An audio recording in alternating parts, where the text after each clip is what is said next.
Jeudi 7 septembre 2023, mesdames, messieurs, bonsoir. Voici les titres.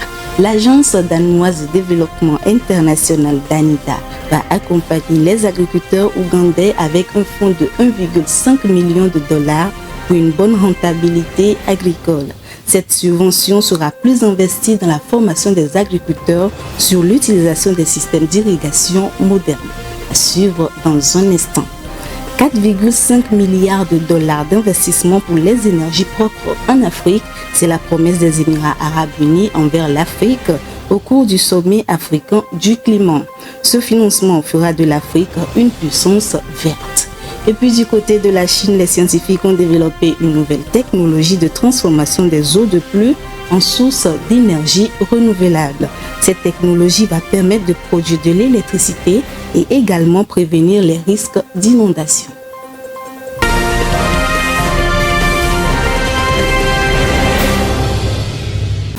Bienvenue à tous. En Ouganda, l'Agence danoise de développement international DANIDA engage 1,5 million de dollars pour renforcer la résilience des agriculteurs ougandais, vu les mauvaises récoltes enregistrées par ces agriculteurs à cause de la sécheresse. La subvention est destinée à la formation des agriculteurs sur l'utilisation des systèmes d'irrigation modernes. Regardez. Le gouvernement du Danemark accompagne l'action climatique en Ouganda.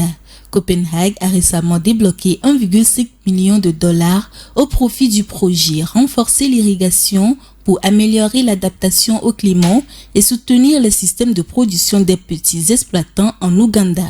Le financement est accordé dans le programme de partenariat commercial vert de l'Agence danoise de développement international DANIDA. Les systèmes d'irrigation modernes sont nettement plus économes en eau, mais également moins énergivores. Par ailleurs, ils contribuent à la réduction d'intrants tout en sécurisant la production agricole tout au long de l'année. Outre les céréales, le projet se concentrera sur l'irrigation des cultures à haute valeur ajoutée. Cette stratégie vise à assurer une plus grande rentabilité aux agriculteurs compte tenu de la disponibilité de marché. Quelques 12 000 petits et moyens exploitants agricoles bénéficieront du projet d'irrigation. Ils devront être membres d'organisations d'agriculteurs reconnues qui faciliteront le processus de demande d'accès à la technologie. Restons dans le contexte d'aider le continent africain à faire face aux effets du changement climatique. Les Émirats arabes unis ont promis 4,5 milliards de dollars d'investissement pour les énergies propres en Afrique ce 5 septembre lors du sommet sur le climat au Kenya. L'objectif de ce financement est de promouvoir le potentiel du continent africain en tant que puissance verte. Irène Papadina nous donne plus de détails à travers ce commentaire. Les Émirats arabes unis ont annoncé un investissement à hauteur de 4,5 milliards de dollars dans les énergies propres en Afrique lors du sommet sur le climat au Kenya. Un investissement qui vise notamment à lutter contre le réchauffement climatique. Selon le directeur de la Société gouvernementale d'énergie renouvelable Masdar, le sultan Al-Jaber, ce financement servira à lancer un projet de pipeline rentable d'énergie propre en Afrique. Il présidera également les négociations de la prochaine COP28 prévue pour novembre prochain à Dubaï. Cet investissement vise à développer 15 gigawatts d'énergie propre d'ici 2030 et à catalyser au moins 12,5 milliards de dollars supplémentaires provenant des sources multilatérales, publiques et privées. Selon l'Agence internationale des énergies renouvelables, en 2022, la capacité de production d'énergie renouvelable du continent était de 56 gigawatts. Cette annonce est intervenue lors du premier sommet africain sur le climat qui se tient actuellement à Nairobi. L'objectif est de promouvoir le potentiel de l'Afrique pour les énergies propres. Le sommet de Nairobi vise également à établir une vision continentale commune sur le climat en vue des prochaines négociations climatiques internationales. Le président du Kenya, William Ruto, a lancé officiellement le programme e-Mobility en partenariat avec la start-up africaine Spiro pour la commercialisation des mototaxis électriques le vendredi dernier à Mombasa. Cette avancée du Kenya dans le domaine des mototaxis électriques est une stratégie qui s'inscrit dans le cadre de sa politique de réduction des émissions de carbone. Irène Papadina. Le Kenya va renforcer le déploiement à l'échelle du pays des mototaxis électriques grâce à l'arrivée sur le marché des sociétés Uber et Spiro. L'objectif du gouvernement est qu'au moins 5% de tous les véhicules immatriculés dans le pays soient électriques d'ici 2030, contre moins de 1% actuellement pour 4,4 millions de véhicules. L'objectif de la mobilité électrique est hautement prioritaire pour relever les défis de la pollution et ses effets néfastes sur la santé et des coûts du carburant. La société Spiro, qui opère déjà au Bénin et au Togo avec plusieurs milliers de mototaxis électriques, compte étendre ses activités au Kenya. Elle ambitionne de lancer 1 million de véhicules électriques dans tout le pays en partenariat avec le gouvernement kényan et envisage de déployer 3000 stations de chargement de batteries dans le pays. Le succès de la transition vers l'immobilité nécessite une reconfiguration fondamentale de nos systèmes de transport par l'électrification et la fourniture de tous les services et infrastructures nécessaires dans l'ensemble de l'écosystème. Selon France Hemstra, directeur de Uber pour le Moyen-Orient et l'Afrique, Uber ambitionne d'être neutre en émissions carbone au niveau mondial d'ici 2040. Selon les chiffres de la Banque mondiale cités par Uber, le secteur des mototaxis emploie environ 1,5 million de jeunes et génère 1,4 milliard de dollars par an à l'économie nationale du Kenya. En France, 2 centrales à charbon sont autorisées de fonctionner plus longtemps jusqu'en fin 2024. Ceci pour éviter tout blackout hivernal. Chaque tonne d'équivalent du dioxyde de carbone émise par les centrales à charbon devra cependant être compensée. Les précisions avec Rafietou Bereko. Afin d'éviter les coupures généralisées de l'approvisionnement en électricité à l'hiver 2024 en France, 2 centrales à charbon ont obtenu jeudi dernier l'autorisation de fonctionner plus longtemps jusqu'à fin 2024. Toutefois, ces centrales à charbon devraient payer plus cher pour la compensation de leurs émissions car leur mise en fonctionnement coûte très cher. Dans un décret publié au journal officiel, le plafond d'émissions de gaz à effet de serre applicable aux producteurs d'énergie issu de la loi climat est désormais rehaussé à 1,8 kilotonnes d'équivalent dioxyde de carbone par mégawatt de puissance électrique installé entre le 1er avril et le 31 décembre 2024. Ce qui permettra aux centrales de fonctionner durant 500 heures supplémentaires pour un total de 1800 heures, soit 75 jours de production non-stop. Ce plafond donne une possibilité très large d'utilisation en cas de grosses vagues de froid, a expliqué Julien T2, directeur général du courtier Opéra Énergie. Mais les centrales à charbon sont de toute façon contrôlées par la logique économique, a-t-il ajouté. Désormais, chaque tonne d'équivalent CO2 émis coûtera 50 € au lieu de 40 € selon les décrets. Les 2 centrales à charbon sont toujours en activité en cas de pic de demande électrique à Cordemais et à Saint-Avold. L'hiver prochain, nous anticipons à un niveau de tension moindre par rapport à l'année dernière. Mais par précaution, nous prenons toutes les mesures qui assureront la production électrique, a expliqué le ministère de la Transition énergétique. Restons en France, les écologistes ont annoncé un nouveau recours contre le méthanier flottant de Total Énergie, un projet destiné à créer un nouveau point d'entrée de gaz dans le pays. Cette annonce a été faite par le député de l'Europe Écologie Les Verts et les représentants écologie pour le Havre et Delve Normandie. Rafietou Bereko. Après rejet de 3 recours par le tribunal administratif, le député Europe Écologie Les Verts Julien Bayou et les représentants de l'association Écologie pour le Havre et Delve Normandie ont annoncé mardi dernier le dépôt d'un nouveau recours en justice contre le projet de terminal méthanier flottant du Havre porté par Total Énergie. C'est un projet destiné à créer un nouveau point d'entrée de gaz en France dans le contexte de tensions accrues sur l'énergie depuis le début de la guerre en Ukraine.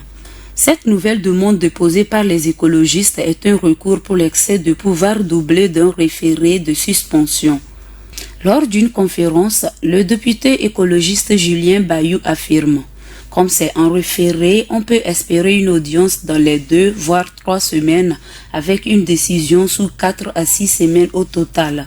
En juillet dernier, le tribunal administratif de Rouen avait estimé qu'une telle installation était possible lorsqu'il est nécessaire d'augmenter les capacités nationales de traitement de gaz naturel liquéfié afin d'assurer la sécurité d'approvisionnement. Mais pour Julien Ballot, la France avait eu très peur pour les suspensions de gaz russe au déclenchement de la guerre en Ukraine. Mais aujourd'hui, les stockages de gaz sont pleins. Il y a 90 au niveau européen et 86 en France. Il n'y a donc pas raison de faire de ce cadeau de permis à polluer à Total, a-t-il ajouté. Selon le député écologiste, ce projet de terminal méthanien est nuisible pour les questions de sécurité et d'environnement.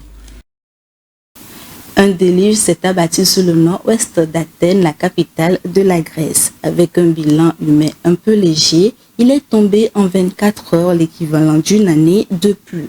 Après les incendies meurtriers, la capitale grecque se retrouve désormais sous les eaux. Le constat avec Vivace Amana. Le niveau d'eau est impressionnant et les dégâts énormes à Volos, une ville située au nord d'Athènes. Après la série des incendies de l'été, la Grèce est désormais confrontée à de fortes intempéries. Des orages et des pluies torrentielles se sont abattus depuis le début de la semaine sur le pays. Un homme a été retrouvé mort selon les autorités et un autre est porté disparu. Les victimes ont tous été emportées par un torrent violent. Les voitures et autres engins ont également été emportés par les eaux jusque dans la mer. Les images témoignent de la gravité de la situation dans la région. Les services de la protection civile ont placé en état d'alerte rouge plusieurs départements autour d'Athènes. Le service météorologique national a recommandé aux habitants de limiter leurs déplacements et de rester le plus possible chez eux. Les précipitations ont atteint 200 mm et 516 mm, soit jusqu'à plus de 500 litres par mètre carré. Le niveau d'eau tombé en une journée équivaut à une quantité attendue au cours de toute l'année. Les prévisions sont de plus en plus mauvaises. D'après les données historiques, cette situation que traverse la Grèce surviendrait qu'une fois tous les 150 ou 300 ans en fonction des régions. D'autres régions ont même été touchées par les glissements de terrain d'après les services météorologiques. Tout cela est imputé au changement climatique car la Grèce ne cesse d'être confrontée à des catastrophes naturelles extrêmes. Les présentes inondations font suite à la série d'incendies dévastateurs qui ont touché la région en fin du mois de juillet dernier.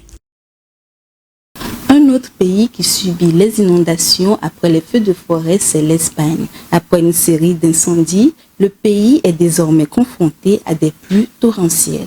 On note des inondations qui ont causé la mort de 2 personnes et des disparus.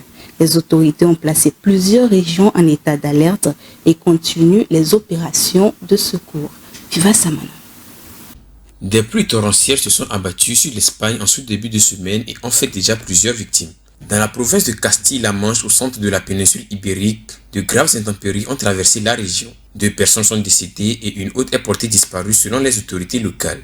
Certains habitants sont restés sur le toit de leur maison en attendant d'être secourus par les services d'urgence de Madrid, la capitale.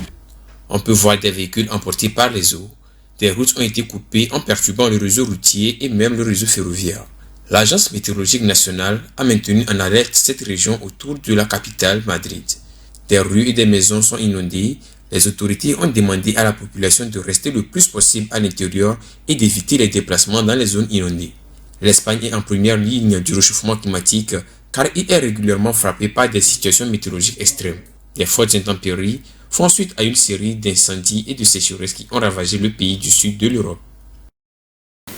Pour éviter les risques d'inondation et avoir une bonne productivité électrique en Chine, les scientifiques ont élaboré une technologie qui permet de transformer les gouttes de pluie en source d'énergie renouvelable. Cette technologie est baptisée Diting, permet une production d'énergie instantanée plus élevée.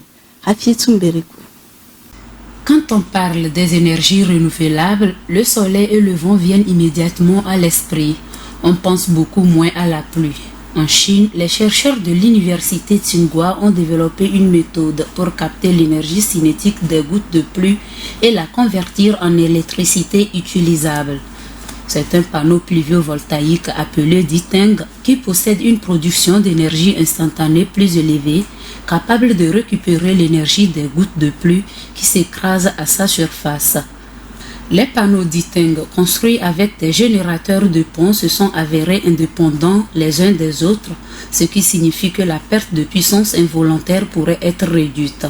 Sur le même fonctionnement que les panneaux solaires, cette nouvelle technologie permettra bientôt à la Chine d'avoir des panneaux dits bimodes qui fonctionneront avec le soleil ou à la pluie quand il pleut ou quand il fait beau. La nouvelle technologie intéressera plus particulièrement les pays où il pleut beaucoup et finalement à tout le monde entier avec les effets du dérèglement climatique. Pour l'heure, la date de commercialisation de ces panneaux n'est pas encore connue, car après la découverte scientifique, toute une phase d'industrialisation s'impose, et cela peut prendre du temps. Le monde se force de plus en plus à trouver des alternatives durables aux combustibles fossiles. Chaque nouvelle découverte dans le domaine des énergies renouvelables pourrait être plus verte. Destination le Canada à présent, où la communauté internationale a ratifié un nouveau fonds mondial dédié à la biodiversité. Ce fonds a pour objectif d'accélérer la protection de 30% de la planète d'ici à 2030. Cette ratification émane des objectifs fixés lors de la COP15 l'année dernière à Montréal. Retrouvons Rafietou Mbereko. La semaine dernière, la communauté internationale a ratifié un nouveau fonds mondial pour la biodiversité visant à accélérer la protection de 30% de la planète d'ici 2030. C'est un objectif fixé lors de la COP 15 de l'année dernière. Ce fonds va permettre de mobiliser différents gouvernements, mais aussi les acteurs privés afin de soutenir les pays en développement, notamment les petits États insulaires les plus vulnérables. Réunis à Vancouver, sur la côte ouest canadienne, où des feux de forêt sans précédent font rage, 190 pays sont ainsi passés de l'accord à l'action, a déclaré David Cooper, secrétaire exécutif adjoint de la Convention sur la diversité biologique. Le Canada et le Royaume-Uni sont les deux premiers pays à injecter respectivement 147 millions de dollars, soit 136 millions d'euros et 13 millions de dollars afin de lancer ce fonds cadre pour la biodiversité. C'est un jour historique, a souligné Lucie Mulankey, coprésidente du Forum international des peuples autochtones sur la biodiversité devant les délégués. Toutefois, le groupe Avaz, une organisation non gouvernementale internationale de cybermilitantisme, a aussi précisé que les sommes retenues n'étaient pas suffisantes et que 40 millions de dollars supplémentaires étaient encore nécessaires pour rendre le fonds opérationnel d'ici à la fin de 2023. En ce sens, le groupe a exhorté les gouvernements qui ont exprimé leur soutien pour la création du fonds, y compris le Japon et les États-Unis, à mettre de l'argent sur table. Cette ratification a été saluée par la plupart des ONG. La préservation de la biodiversité est nécessaire au maintien des capacités de résistance, de résilience et d'adaptation de l'environnement au changement climatique. Retour à la page nationale pour clore cette édition. La commune Golf-7 a procédé à une activité de reboisement ce mardi 5 septembre 2023. L'objectif de cette activité est d'avoir une commune verte et redorer la couverture forestière du pays. Une action qui rentre dans l'ambition du gouvernement togolais de planter 1 milliard d'arbres à l'horizon 2030. Regardez. Reboiser 1 milliard d'arbres d'ici 2030, c'est cette ambition du gouvernement togolais qui a une fois encore motivé la commune Golf-7 à procéder à une activité de reboisement ce 5 septembre à Avenu, Kletigomé. Au total, une centaine de jeunes plants a été mis en terre par le maire Aimé Kofi Dikounou et son équipe, soutenu par le chef quartier et la population. Nous sommes à la poursuite des objectifs du chef de l'État pour sa vision 2030. Et nous avons pensé planter l'arbre pour instaurer le couvert végétal que nous devons préserver pour le futur de notre commune Golf-7. Et donc l'initiative de ce matin est la population de la commune. Nous ne devons pas rester bras croisés que le 1er juin arrive afin de planter un arbre. Donc nous disons que l'objectif du chef de l'État est atteint et préservé par la commune de Golf-7. Comme instauré par le gouvernement de planter 1 milliard d'arbres, nous avons décidé de faire cette activité aujourd'hui et avec l'aide de notre maire.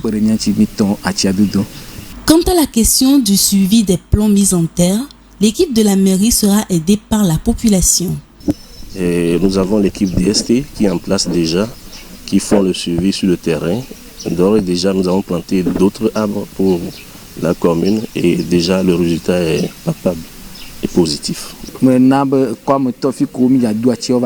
J'ai fait savoir aux habitants proches des lieux reboisés de veiller à ce que les plants grandissent bien en les arrosant et en les entretenant.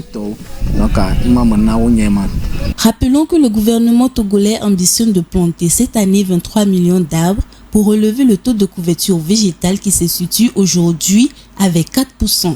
L'objectif est d'atteindre un taux de couvert forestier de 25% en 2025 et mettre en terre 1 milliard de plantes d'ici 2030.